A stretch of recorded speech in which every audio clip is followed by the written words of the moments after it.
여러분 1980년에 제4회 대학가요제 은상을 차지한 곡이 있는데요. 제목이 연극이 끝나고 난 후라는 곡입니다. 아시죠? 고개를 끄덕이는 분들은 아시는 분들이고 아닌 분들은 모르는 분들입니다. 1절과 2절로 되어 있는데요. 첫 소절 가사가 이렇습니다. 연극이 끝나고 난 뒤, 그 다음에 1절은 객석에 홀로 남아서 무대를 본 마음을 노래하는 거죠. 그 다음에 2절은 무대에 홀로 남아서 객석을 바라본 마음을 노래합니다. 그리고 이 노래 마지막 가사는 이런 겁니다. 정적만이 남아있죠. 어둠만이 흐르고 있죠. 환호하는 관객들도 다 돌아갔고 연주하던 음악도 다 사라졌고 오직 텅 빈 무대와 객석의 정적만 어둠만이 흐르고 있다라는 겁니다. 저는 그 기분을 압니다. 왜냐하면 자주 느껴봤기 때문에 그렇죠. 대학에 다닐 때 1년에 한 번씩 정기 연주회라는 것을 합니다. 시민회관에 모여서 정기 연주를 이렇게 쭉 하고 나면 뒤에 또 그때는 그 당시에는 뭐 요즘은 이제 연주자들이 치우고 이러는 거 안 하는데 그 당시에 뭐 이렇게 사람이 그렇게 많지 않으니까 연주한 사람들이 무대 장치 막 치우고 막 그랬습니다. 저희들이 이제 그걸 다 치우고 나서 보면 다 돌아가고 홀로 남아서 무대 위에서 객석을 바라보면 그렇게 허무할 수가 없습니다. 1년 동안 준비한 것을 한순간에 다 쏟아붓고 그 다음에 거기서 환호하는 박수 소리에 잠시 기뻤는데 모두가 다 돌아간 그 순간 아주 적막함이 흐릅니다. 여러분 오늘은 종려 주일인데요. 2000년 전에 예루살렘에는 정말로 흥분의 도가니였습니다. 연주를 듣기 위해서 BTS를 보기 위해서 몰려든 광화문의 무리들처럼 흥분의 도가니였습니다. 사람들이 종려 가지를 흔듭니다. 자기 옷을 벗어서 던집니다.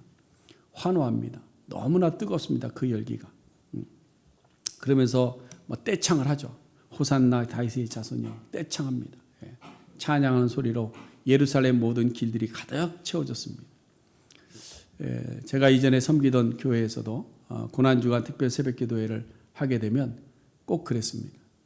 예배당은 뭐 한 500명 정도밖에 들어가지 않는 예배당인데 한 2천여 명이 모여서 모여갖고 뭐 바닥부터 시작해서 강대상 위에까지 뒤에 친교실과 성가대실과 뭐 다 각각지 예배를 그 교회를 다 채우는.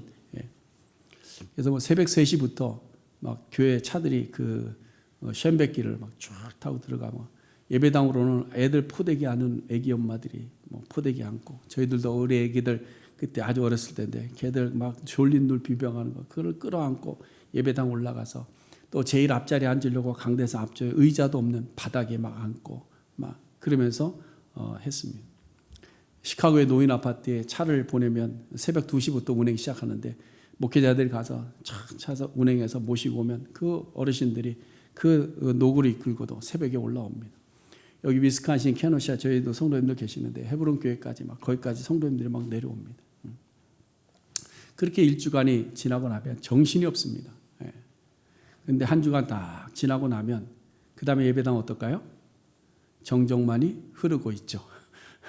새벽 기도를 하는데 정적만 흐릅니다. 몇십 명 안 앉아 있고 그 많던 수천 명의 무리들은 다 떠나가 버리더라라는 거죠.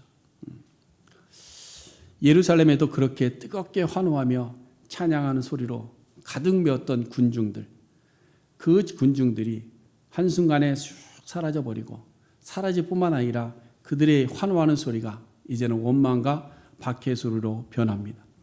호산나를 외치며 나를 구원해달라고 외치던 그 입술로 십자가에 못 박으라고 소리치는 그 무리들로 변해버린 거죠. 여러분 오늘 우리는 어떻습니까? 우리는 주님을 부릅니다. 주의 전에 올라와서 예배합니다. 기도합니다. 주님을 나의 구주라고 고백도 합니다. 그런데 여전히 우리의 삶에서는 복음이 사라져 있고 우리의 모습 속에서는 십자가가 드러나지 않는 그런 삶을 살아가고 있지 않느냐라는 겁니다. 우리의 삶에서 비추는 선한 행실이 있어야 되는데 그 선한 행실은 온데간데 없고 정말로 그리스도의 빛은 정적만이 흐르는 어둠만이 비춰지는 그런 현실을 우리가 살아가고 있지 않는가 하는 겁니다. 이것은 우리가 하나님 앞에서 정직하지 못하고 하나님의 약속을 이루기 위한 우리의 열심이 사라졌기 때문이 아닌가 생각해 봅니다. 그래서 오늘부터 시작해서 부활주일까지 또 새벽기도 매일같이 우리 그리스도인들의 삶의 모습을 하나씩 좀 챙겨서 생각해 보려고 합니다. 그래서 오늘은 그 첫 번째 시간으로 정직과 약속의 삶에 대해서 우리가 함께 말씀을 나눠보려고 합니다. 여러분, 종료주일의 가장 핵심적인 단어는 호산나입니다. 호산나. 예수님께서 예루살렘으로 입성하실 때 호산나를 외쳤죠. 근데 이 호산나는 무슨 찬양의 감탄사였고 기쁨의 한호소리처럼 들립니다. 그런데 이 단어의 뿌리를 보면 훨씬 더 깊은 의미를 그 안에 내포하고 있습니다. 호산나라는 말을 히브리어로 하면 호시아나라는 말이에요. 호시아나. 이 두 단어가 합쳐진 한 단어입니다. 호시아라는 말은 구원하다라는 뜻이죠. 구원하다. 근데 이 호시아라는 단어의 어원을 보면 야샤라는 단어입니다. 거기서 왔는데요. 바로 이 야샤에서 이 예수아라는 예수님의 이름이 거기에 나오는 거죠. 그래서 예수라는 이름이 가지는 뜻 자체가 뭐냐? 여호와는 구원이시다, 이런 뜻입니다. 그 다음에 나오는 단어가 나라는 단어인데요. 이것은 지금, 제발, 간청하는데 지금, 바로, 이런 뜻입니다. 아주 긴박한 상황 속에서 나오는 간절한 애원을 표현하는 것이 나라는 히브리 단어입니다. 그래서 이 두 단어가 합쳐서 나온 말이 호산나입니다. 호산나. 그러니까 이 호산나라는 뜻의 의미는 뭐냐? 그냥 후렴구처럼 불려지는 소리가 아니라 제발 지금 당장 우리를 구원해 주세요라는 간절한 탄원의 소리죠. 예. 이스라엘 백성들이 그래서 6월절이나 초막절 같은 어떤 절기 때가 되면 온 백성들이 한 자리에 모여서 시편 118편을 낭송합니다. 그 118편에 이 호산나와 같은 의미의 구절이 포함되어 있죠. 그래서 25절에 보면 이렇게 되어 있습니다. 여호와여 구하옵나니 이제 구원하소서. 여호와여 우리가 구하옵나니 이제 형통하게 하소서. 근데 이렇게 호산나를 외치던 사람들이 이제 일주일도 지나기 전에 태도가 급변합니다. 5일 만에 예수를 십자가에 못 박으라고 소리칩니다. 그 이유가 무엇일까 하는 겁니다. 그 이유가, 그것은 그들이 외쳤던 호산나, 그 구원, 지금 우리를 구원하소서라는 말에 정직함이 없었던 것이죠. 그 정직함이라는 것이 뭐냐면 그들이 원했던 것은 뭐냐? 로마의 압제에서 우리를 벗어나게 해주세요 라는 그런 의미입니다. 예수님의 등장과 함께 잠시 기대를 가진 겁니다. 자기들의 기대를 가지고 호산나를 외친 거죠. 나에게 좀 이런 것을 해주세요. 내 마음을 좀 이렇게 들어주세요. 내 마음을 이렇게 좀 바꿔주세요. 이런 겁니다. 분명 그들의 마음은 진심이었을 것으로 압니다. 구원해 주실 것 간절한 마음으로 바라면서 호산나를 외쳤겠죠. 그런데 예수님을 보니까 자기의 기대를 만족시켜줄 만한 모습이 없는 거예요. 나귀 새끼를 타고 왔는데 보니까 또 잡혀서 끌려가고 재판받고 이러는 겁니다. 그러니까 그들이 마음이 바뀌어버린 거죠. 분노로 바뀐 겁니다. 이것은 그들이 처음 외쳤던 호산나가 정직한 호산나가 아니었다라는 것이죠. 이와 비슷한 장면을 성경 역사 속에서 하나 찾아볼 수 있는데요.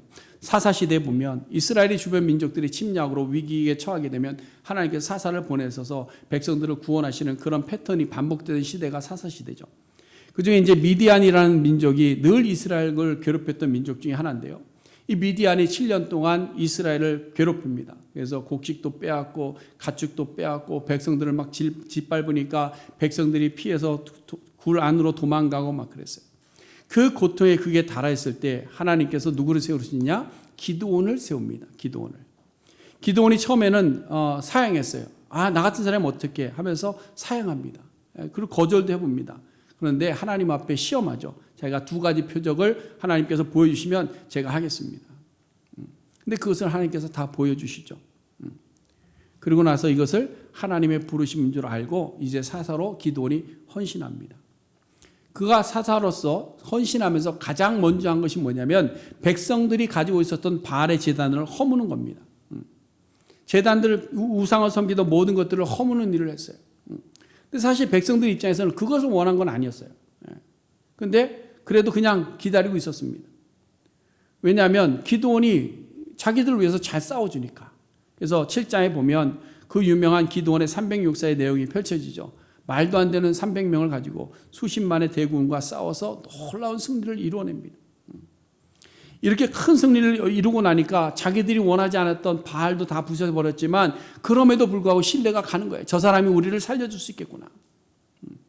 불신의 마음이, 의심과 불쾌한 마음이 바뀌는 겁니다. 그래서 이제는 그의 열렬한 지원자가 되죠. 그래서 급기야는 기브온에게 달려갑니다. 당신이 우리의 왕이 되어주세요. 당신이 자자손손이 우리의 왕이 되어주세요. 하고 그를 향해서 호산나를 외치고 있는 거예요. 그러나 얼마 지나지 않아서 기드온이 죽게 되자 그렇게 기드온을 높이며 그를 따랐던 그들이 완전 180도 돌변합니다. 그들은 다시 기드온이 제해버린 바알의 신상과 제단을 다시 만들고 거기서 음행을 행하고 여러 우상을 만들어서 옛 모습으로 돌아가더라. 기드온의 마음이 뭐예요? 정직한 마음이 아니었더라. 왜 이런 일이 벌어지는 것일까?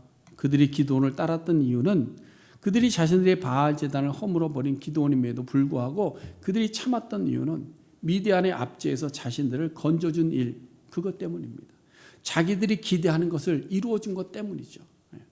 그러면서 앞으로도 지금까지 계속해서 자기들을 보호해 줄 것을 기대하면서 기드온을 왕으로 추대하겠다고 이야기합니다. 그런데 기드온이 죽고 나니까 그 마음이 변해버리는 것이죠.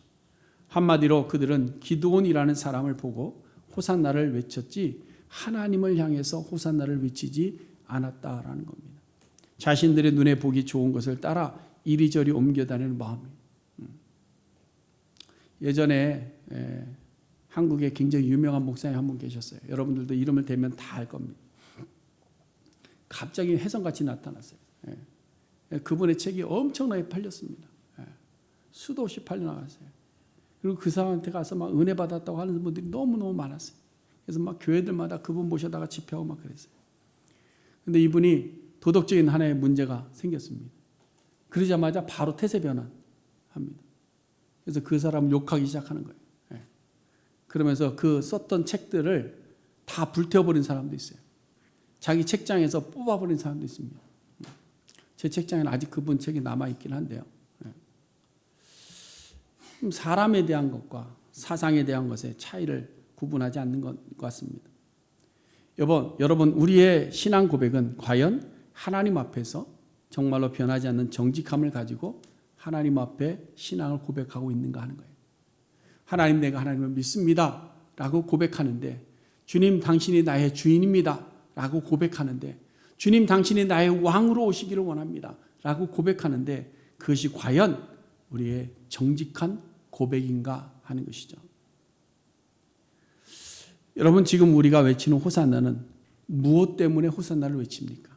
무엇 때문에? 혹시 지금은 우리가 믿음을 고백하며 호산나를 부르지만 얼마 지나지 않아서 쉽게 변화해버리지는 않을까? 종려주일이라고 호산나를 외치는 우리의 입술이 도리어 예수님은 십자가에 못 박으라고 외치는 입술이 되지는 않을까 하는 질문을 오늘 우리는 한번 해봐야 될 줄로 압니다. 여러분, 어떻게 하여야 우리의 호산나가 변하지 않을까요? 어떻게 해야 우리의 신앙 고백이 견고해질 수 있을까요? 그것은 우리가 하나님 앞에서 정직해야 될 줄로 압니다. 우리의 종교적인 언어가 아니고 우리의 마음이 하나님 앞에서 정직해야 된다는 거예요. 하나님이 아직 의심스러우면 하나님 아직까지 하나님을 제가 믿을 수가 없어요 라는 것이 도리어 정직한 거죠. 그럼 여러분, 정직한 고백이 과연 무엇일까 하는 거예요. 정직한 고백이란 그럼 과연 뭐냐? 정직한 신앙의 고백이라는 것은 내가 원하고 내가 기대하는 예수에 대한 신앙이 아니라 예수 그대로의 모습을 받아들이는 신앙의 고백입니다.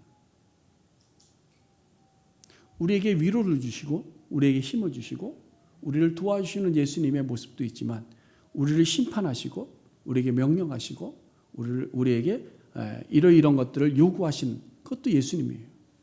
그 예수님의 모습이 있는 그대로를 내 마음속으로 영접하는 신앙의 고백이 필요한 겁니다. 여러분, 우리가 잘 아는 욥을 한번 보세요. 정말 바랄 것도 없고 더 가져야 될 것도 없을 정도로 아주 풍요롭고 완벽한 삶을 살던 욥입니다. 그 하나님을 하나님도 욥을 인정했어요. 그는 온전하고 정직하다. 하나님을 경외한다. 악에서 떠난 자다. 세상에 이와 같은 자가 없어. 라고 하나님께서도 인정한 사람이 욥입니다. 그럼에도 불구하고 욥은 언제나 하나님께 예배할 때 가족들이 생일이 되면 하나님 앞에 제단을 쌓고 구원을 바라면서 호산나를 외쳤습니다. 우리 자녀들이 죄악 가운데 거하지 않게 하여 주옵시고, 우리가 하나님을 떠나지 않게 하여 주옵시고, 이제 우리를 구원해 달라고 호산나를 외쳤죠. 그런데 갑자기 하루아침에 모든 것을 다 잃어버렸어요. 자녀를 한 명만 보내도 가슴에 묻지 않습니까? 그런 것 같아요. 저는 모르지만 저희 부모님들을 보니까 그런 것 같아요. 자녀를 먼저 앞세우면 그 한 자녀 때문에 가슴에 늘 멍이 들어있는 거예요. 고통스러운 겁니다. 근데 욥은 뭐예요? 한순간에 아들 7과 딸 3을 다 잃어버려요. 자식만 잃어버립니까? 아니잖아요. 엎친 데 덮친 적으로 계속해서 고난이 찾아옵니다. 자기 집에서 부리던 종들이 스바 사람들에게 죽임을 당합니다. 하늘에서 갑자기 벼락이 내려와서 양과 종들을 다 죽입니다. 이번에는 갈대아 사람들이 와서 낙타를 빼앗아가 버립니다. 여러분, 이 정도 되면 어떨까요? 하나님 나에게 왜 그러세요? 하나님 당신은 대체 계시는 거예요? 안 계시는 거예요? 하나님이 계시다면 나에게 이럴 수 있습니까? 라고 원망할 수 있습니다. 그러면서 호산나를 외치던 그 입이 하나님 안 계시다, 무신론자로 변해갈 수도 있는 거예요. 못 박으라고 외칠 수 있는 겁니다. 그러나 욥은 자기가 기대했던 그 하나님의 구원하심의 손길이 아니라, 자기를 지금까지 부하게 하신 그 하나님의 손길이 아니라, 그는 고백하기를 나에게 그것을 주시니도 여호와시오, 이것을 거두어 가시니도 여호와시니 오직 여호와의 이름만이 찬송을 받을지어다. 한 번은 그럴 수 있다고 봅니다. 그때 한 번은 그럴 수 있죠. 그런데 욥이 진실되다는 것은 한 번으로 그치지 않아요. 이번에는 자기 몸에 이상이 찾아왔어요. 이제 재산도 다 잃어버렸습니다. 그런데 자기 몸에 또 이상이 왔어요. 머리서부터 발끝까지 종기가 몸에 나서 가려워서 어찌할 뻔합니다. 여러분, 가려운 거 힘든 거 아시죠? 얼마나 힘든지. 아무리 긁어도 안 됩니다. 저도 이 종아리 이렇게 앞에 이렇게 조인트 쪽에 가려움이 있어가지고 긁는데요. 막 피가 나도 가려워서 못 견뎌요. 그러니까 이 욥도 막 자기 기화를 가지고 자기 몸을 막 긁어댑니다. 그쯤 되면 하나님 원망할 수 있어요. 그럼에도 불구하고 이 욥은 하나님 앞에 호산나를 외칩니다. 하나님을 찬양해요. 여기에 또 한 번, 이제는 자기 가장 가까이서 자기를 위로해 줘야 되는 아내가 하는 말이, 야, 차라리 하나님 욕하고 죽어라. 왜 자꾸 하나님 찾아? 너 그 지경에 대해서 하나님 찾냐? 욕하고 그냥 너 죽어버려라. 이게 돕는 배필이 할 말입니까? 이 아내도 어쩌면 처음에 좋을 때는 함께 욥과 옆에 앉아서 자녀들과 함께 호산나를 외쳤을 거예요. 그런데 자기의 기대와 다른 결과들을 보자마자 여호와를 욕하라고 소리치는 겁니다. 이것이 예루살렘에 있던 사람들의 외친 십자가에 못 박으라는 말과 무엇이 다르냐 말이에요. 그럼에도 불구하고 욥은 뭐라고 이야기하냐? 그대의 말이 참 어리석은 여자의 말 같다. 우리가 하나님께 복을 받았은즉 화도 받지 아니하겠느냐? 이 모든 일에 욥이 입술로 범죄하지 아니하였다. 이게 정직한 신앙입니다. 욥의 정직한 신앙의 고백은 내가 기대하고 내가 원하는 하나님이 아니라 주시니도 하나님이시고 거두시니도 하나님이고 복을 주시는 분도 하나님이시고 화를 주시는 분도 하나님이시고 우리를 높이시는 분도 하나님이시고 낮추시는 분도 하나님이다. 이것을 믿는 신앙의 고백이 정직한 신앙의 고백이 된다는 거예요. 여러분, 욥의 입장에서는 이해할 수 없었습니다. 왜 이런 일이 나에게 있을지 이해가 안 됩니다. 하나님의 뜻이 무엇인지도 모르겠어요. 하나님이 살아계시다면 나를 왜 꼭 이렇게 만들어야 되는지 모르겠어요. 그럼에도 불구하고 욥은 입술로 범죄하지 않습니다. 그리고 신앙을 고백하는 거죠. 이것이 바로 정직한 고백입니다. 오늘날 신앙이 내가 원하는 것, 내가 기대하는 것, 내가 경험하는 것, 내가 이해하는 것만을 믿는 신앙이 되면 우리는 호산나를 외치던 입술을 가지고 조금 어려움이 있거나 내 기대에 맞지 않는 일이 오면 바로 우리의 입술을 바꿉니다. 예수를 십자가에 못 박으라고. 그러나 여러분, 정직한 고백은 그 어떤 불편한 현실 앞에서도 흔들리지 않는 거예요. 근데 과학의 아버지라고 불리는 갈릴레오는 지구는 둥글다라는 지동설을 주장했죠. 교황청에 끌려갔습니다. 종교 재판을 받습니다. 그때 갈릴리는 이 불편한 현실을 뛰어넘지는 못했어요. 자신의 소신을 줬고 목숨을 구하기도 했습니다. 근데 그가 돌아서서 했다는 유명한 말이 있죠. 뭐 이것이 그분이 진짜 했는지는 모르겠어요. 아직도 오락가락합니다. 맞는지 맞다 안 맞다 이런 말로. 후세 사람이 지어냈다. 그럼에도 불구하고 그가 돌아서서 했던 말이 그래도 지구는 돈다. 여러분, 하나님이 우리가 원하는 대로 되지 않는다고, 하나님이 우리가 원하는 방식으로 우리에게 찾아오지 않는다 할지라도 하나님은 존재하고 계시는 분일 줄로 믿으시기를 바랍니다. 우리가 믿어지지 않는다 할지라도 예수님께서는 우리를 위해서 죽으셨습니다. 그것을 믿고 고백하는 것이 우리의 신앙이 됩니다. 사도 바울도 보세요. 사도 바울은 복음을 전하면서 불편한 현실들을 많이 맞았어요. 예수 믿고 나서 더 불편한 현실이 많이 만났습니다. 죽을 위기에 많이 몰렸습니다. 예수 전하지 말라고 협박도 받습니다. 그럼에도 불구하고 사도 바울은 내가 너희를 기쁘게 할까 하나님을 기쁘게 할까 아주 당당하게 불편한 현실을 맞서 싸워 나가더라. 이것이 뭐냐? 사도 바울의 정직한 고백입니다. 여러분, 오늘날 우리의 신앙이 이와 똑같이 나타나고 있는 거예요. 교회에 모여서 믿음을 이야기하고 성도들끼리 모여서 은혜를 말하고 하나님의 사랑을 이야기하고 호산나를 외치면서 기도합니다. 그런데 현실의 삶으로 돌아가서 불편한 현실을 맞이하기 시작합니다. 그러면 그때부터 어떻게 됩니까? 우리는 흔들리기 시작하는 거죠. 확신이 없습니다. 의심이 생깁니다. 불안합니다. 하나님이 계시다면 내가 잘 돼야 될 텐데 내가 하나님 잘못 믿었나? 이런 의심이 생기기도 합니다. 나아가서는 원망도 합니다. 그래서 불편한 자리에 가면 우리의 신분도 감춥니다. 목사라는 직분도 장로라는 직분도 감춥니다. 분위기를 보고 예수 믿는 나의 신앙을 승적 감추어 덮어두기도 합니다. 왜 그럴까요? 정직하지 않기 때문에 그래요. 우리의 신앙이 어디에서든지 정직해야 되는데 정직하지 않은 겁니다. 교회 안에서만 정직한 거예요. 믿는 사람들끼리만 정직한 겁니다. 삶의 현실 속에서는 뭐예요? 늘 감추어 두고 돌아서더라라는 거예요. 사랑하는 성도 여러분, 예루살렘에 입성하신 예수를 향해 호산나가 우리의 정직한 고백이 될 수 있기를 간절히 바랍니다. 우리의 신앙이 정직해야 세상을 향해 복음을 외칠 수 있습니다. 우리의 삶이 정직해야 십자가를 자랑할 수 있습니다. 우리의 행동과 말이 정직해야 우리가 예수님의 참 제자인 것을 세상이 알 수 있는 겁니다. 여러분, 그래서 우리가 세상 가운데 살 때도요, 우리가 정직한 삶을 사세요.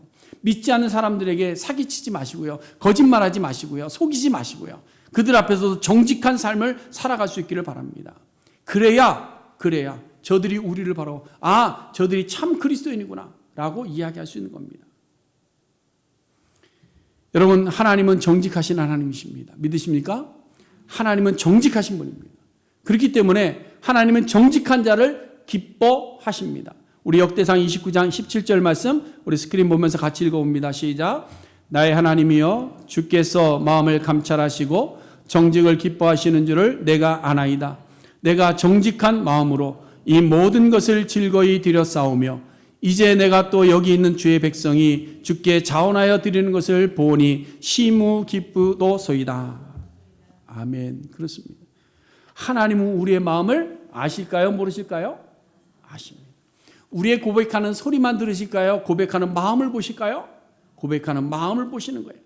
우리의 정직한 마음의 고백을 하나님께서는 기뻐하시는 겁니다.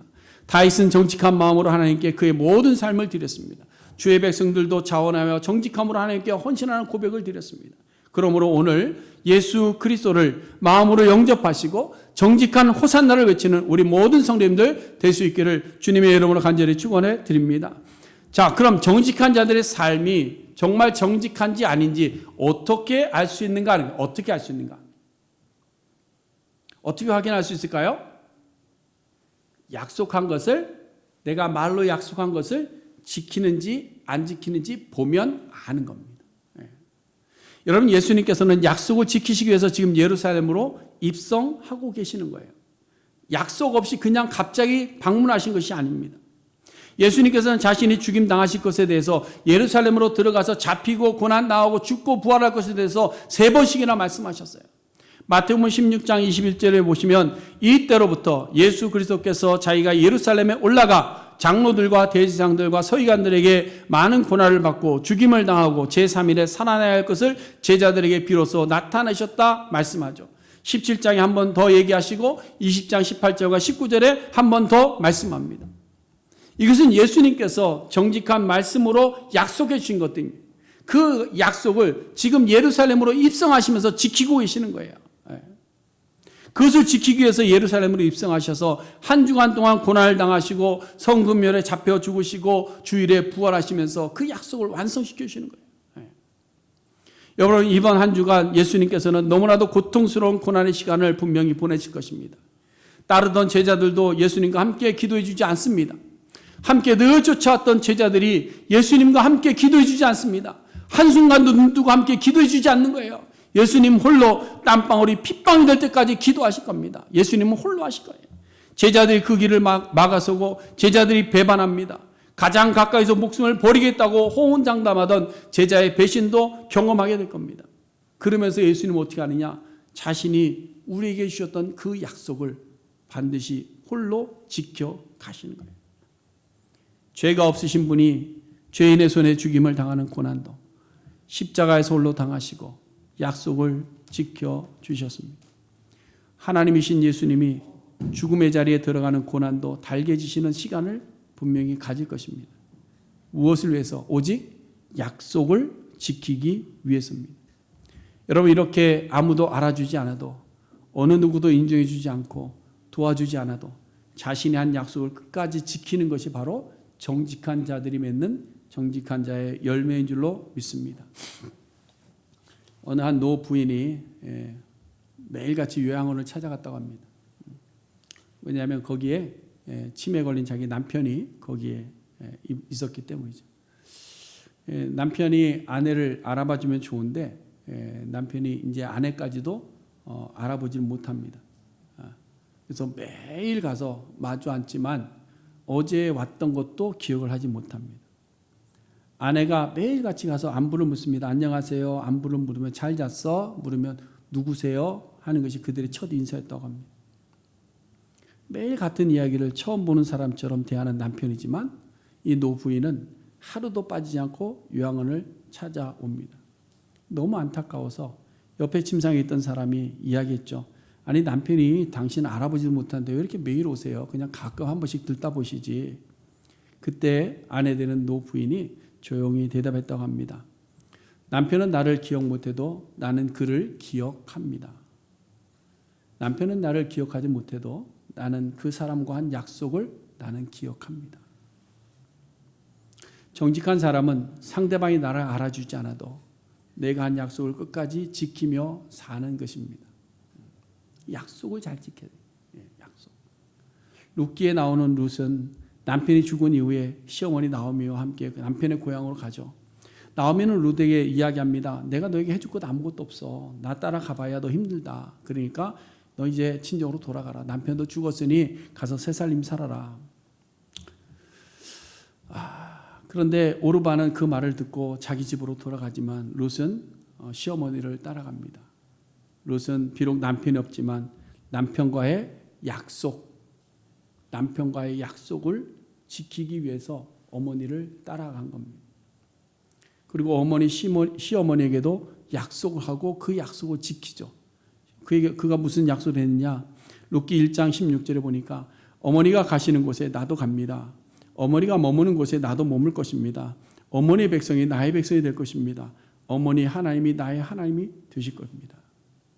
이것을 나오미는 자기의 고향을 떠나오면서 시어머니에게 약속합니다. 롯이 이러한 약속은 나오미의 상황이 좋을 때 한 것이 아니죠. 자기가 따라가고자 한 그곳에 대한 무슨 동경이 있어서도 아닙니다. 가진 것도 없이 앞일이 뻔히 고생문이 열린 것도 압니다. 그러나 롯은 약속을 지키려고 어머니를 붙쫓았다. 어머니와 약속을 그대로 이행했다. 그랬더니 롯이 어떻게 됐습니까? 예수님의 족보에 한 페이지를 장식하게 됩니다. 여러분, 그래서 약속이라는 것은요, 상황에 따라서 손바닥 뒤집기 하는 것이 아닙니다. 예수님께서 약속을 지키려고 이 땅에 오신 것은 이미 구약 성경부터 약속되어져 있는 것이죠. 스가랴 9장 9절의 말씀을 우리는 봅니다. 작은 나귀를 타고 예루살렘으로 입성할 것에 대한 약속. 그 약속을 예수님은 지키셨습니다. 그런데 예수님을 환호하던 그 입술들은 자기들이 입으로 한 그 약속을 지키지 않았던 것이죠. 여러분, 믿음은 약속한 것을 그대로 본받아서 약속을 지키는 삶을 통해서 증거되어지는 겁니다. 여러분, 성경에는 서원의 제도가 있습니다. 하나님 앞에 서원하는 것이 있죠. 서원했을 때 어떻게 됩니까? 반드시 지켜라, 반드시 갚아라 이야기입니다. 오늘날 우리의 삶도 마찬가지입니다. 얼마나 많은 서원과 얼마나 많은 약속들 합니까? 여러분, 하나님 앞에 약속들 많이 하셨죠, 그렇죠? 새해가 되면 하나님 앞에 기도하면서 약속하지 않습니까? 하나님, 내가 성경을 이번에는 어떻게 읽겠습니다. 하나님, 이번에는 내가 주일 예배를 어떻게 하겠습니다. 하나님, 이번에는 내가 뭘 어떻게 하겠습니다. 막 이렇게 약속합니다. 그런데 며칠 동안 지키죠? 우리 권사님은 3일만 지키시고, 어떤 분은 한 2달까지 가시는 분도 계시고, 어떤 분은 성경을 읽다가 레이기 가서 끝이신 분도 계십니다. 하나님 앞에서 아니고 교회 앞에서나 사람들 앞에서도 우리는 많은 약속들을 합니다. 그런데 그 약속을 우리가 얼마나 잘 지키면서 살아가고 있는가 하는 거죠. 여러분, 우리가 아무리 나는 정직한 사람이야, 나는 예수 믿는 사람이야 말을 한다고 해서 그 말대로 우리가 세상에 평가되어지지는 않습니다. 철석같이 약속하고 눈물로 약속하고 손가락 걸고 약속했지만 그 약속을 지키지 않으면 그 말은 아무 의미가 없죠. 나는 정직해, 그래도 그 사람은 부정직한 사람이 되고 마는 겁니다. 약속을 지키지 않는 것은 거짓말하는 부정직과 연결이 되는 겁니다. 그러므로 우리 그리스도인들은 사회에서도 약속을 좀 잘 지키는 사람들로 좀 소문이 났으면 좋겠습니다. 한번 입으로 뱉은 약속은 어지간하면 지키는 것이 아니라 꼭 지킬 수 있으려고 지키는 우리 성도님들이 될 수 있기를 간절히 바랍니다. 그러나 사실 우리가 약속하고도 흔들리고 약속하고도 다 지키지 못하는 상황들이 있죠. 왜 그럴까요? 우리는 연약하기 때문입니다. 그래서 우리는 약속을 지키기 위해서 어떻게 해야 되느냐? 하나님을 의지하는 겁니다. 우리의 약속이 흔들릴 때마다 누구를 떠올리면 될까요? 예수님의 약속을 시행하신 것을 기억하는 겁니다. 예수님의 약속이 얼마나 신실하게 지켜졌는지를 기억하는 겁니다. 우리는 연약해도 하나님은 완전하신 분입니다. 우리는 혹 잊을지라도 하나님은 결코 잊지 않으신다고 우리에게 말씀하여 주셨습니다. 그것을 믿으시기를 바랍니다. 우리는 잊을지라도 누구는 잊지 않는다? 하나님은 결코 잊지 아니하신다. 우리는 혹 못 볼지라도 누구는 보신다? 하나님은 모든 것을 보고 계신다라는 거죠. 여러분, 오늘 우리는 종료주의를 지키면서 예수님의 고난에 함께 참여하여 호산나를 외치고 있습니다. 예루살렘 성에서 호산나를 외쳤던 사람들은 정직하지 못했습니다. 약속도 지키지 못했습니다. 그러나 우리는 정직한 신앙의 고백을 가지고 호산나를 외치는 오늘 종료주일이 되기를 원합니다. 하나님의 약속을 철저히 지키며 살기로 작정하는 그런 시간이 될 수 있기를 간절히 바랍니다. 뿐만 아니라 우리가 예수님을 왕으로 영접한 예수님의 제자가 되기 위해서는 우리의 삶이 정직해야 됩니다. 여러분, 세상 가운데 살 때 그리스도인들이 정직함을 세상에 보일 수 있어야 됩니다. 거짓으로 남을 속이는 삶을 버리고 형식적인 말로 유혹하는 삶을 좀 버리고 진실되고 정직한 삶을 살아갈 수 있게 되기를 간절히 바랍니다. 그 다음에 두 번째로 우리는 약속을 잘 지켜야 돼요. 약속. 하나님 앞에서 기도하며 서원한 약속도 지키고 부부의 약속도 잘 지키고 사회에서 다른 사람들과 같이 생존을 위해서 거짓을 행하는 그런 것이 아니라 내가 손해를 보는 한이 있더라도 내가 한 약속은 반드시 지키려고 하는 우리의 삶의 자세가 필요한 줄로 믿습니다. 그리고 이제 내일부터 새벽에 우리는 매일같이 이 자리에 다시 모일 겁니다. 예수님을 왕으로 모인 성도들이 가져야 될 삶의 모습들을 한 가지씩 묵상할 겁니다. 오늘 두 가지를 말씀드렸어요. 정직과 뭐죠? 약속입니다. 꼭 기억하시고 부활주일까지 이거를 항목들을 한번 잘 점검하셔서 우리의 삶의 변화를 어떻게 이루어갈지를 한번 잘 생각할 수 있기를 바랍니다. 여러분, 한 주간입니다. 그냥 한 주간이 긴 시간도 아니잖아요. 그렇죠? 이번 고난 주간을 통해서 우리가 버려야 될 모습, 개선해야 될 그리스도인의 모습을 좀 묵상하고 기도함으로 새로워질 수 있는 기회로 만들 수 있게 되기를 간절히 바랍니다. 조금 피곤한 것 알고 힘든 거 압니다. 그럼에도 불구하고 꼭 올라오셔서 함께 기도하고 함께 말씀을 나눌 수 있기를 바랍니다. 예수님은 단 한 번도 우리를 향한 약속을 포기하지 않으셨습니다. 그 사랑이 오늘 우리에게 다시 시작할 힘을 주는 겁니다. 그러므로 롯처럼 결단하시고 욥처럼 고백하시고 우리를 위해서 예루살렘에 입성하신 예수님을 왕으로 모시고 세상을 변화시키는 참된 그리스도인으로 거듭날 수 있는 우리 모든 성도들 될 수 있기를 주님의 이름으로 축복해 드립니다. 기도하겠습니다. 고마우신